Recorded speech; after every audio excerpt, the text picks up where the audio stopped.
அந்த தைரியம் எப்படி வந்தது? ஏன்னா நிறைய விஷயத்த வந்து ரொம்ப ஓப்பனா பேசியிருந்தீங்க இல்லையா? ஒரு காஸ்ட பத்தி அந்தந்த காஸ்ட நேம் சொல்லியே வந்து சில விஷயங்கள் பண்ணது. அந்த ஒரு தைரியம் தைரியம் வந்து உண்மையை பேசினா பயப்பட வேணான்ற ஒரு தைரியம் தான். வேற எந்த தைரியமும் எந்த சப்போர்ட்டும் எங்களுக்கு கிடையாது.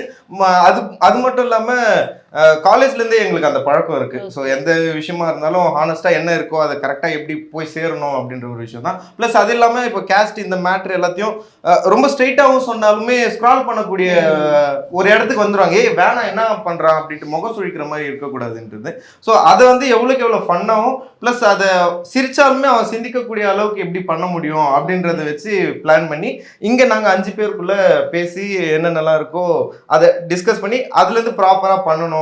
ஆனா எந்த ஒரு பாயிண்டும் தப்பா போயிடக்கூடாதுன்ற ஒரு இதுதான். ஸோ தைரியமா பண்ணலாம் அப்படின்றதுனாலதான் எடுத்து நாங்க பண்ணோம். இல்ல இப்போ அந்த ஜாதி பேர்களை வந்து சொன்னதுல வந்து தைரியம்லாம் ஒன்றும் இல்லை.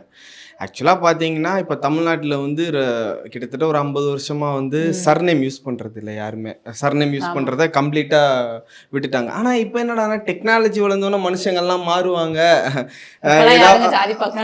அப்படிதான் இது பண்ணுவாங்கன்னு பார்த்தா அந்த அந்த மேட்ரிமோனி இந்த மேட்ரிமோனி இவங்க மேட்ரிமோனின்னு சொல்லிட்டு அவங்களோட ஜாதி பேரை வச்சே மேட்ரிமோனி சொன்னா எங்களுக்கு இதெல்லாம் பார்க்கும்போது ஒரு மாதிரி நெருடலாகவே இருக்கும். இப்போ அந்த அந்த ஆணவ கொலை நடந்தது அந்த அந்த விஷயம்லாம் அது நீங்கள் நம்ம பார்க்குறோம். உள்ளே போய் கமெண்ட்ல போய் பார்த்தா ரொம்ப ரொம்ப ரொம்ப அசிங்கமாகவும் ரொம்ப தரக்குறையும். அது யாரா வேணாலும் இருக்கட்டும், அது யாரா வேணாலும் இருக்கட்டும், எதுக்காக வேணாலும் இருக்கட்டும், ஆனால் அது ஒரு உயிர் தானே. அவங்க இறந்துருக்காங்க, அதுக்கான ஒரு ஒரு நியாயம் வேணும்ல.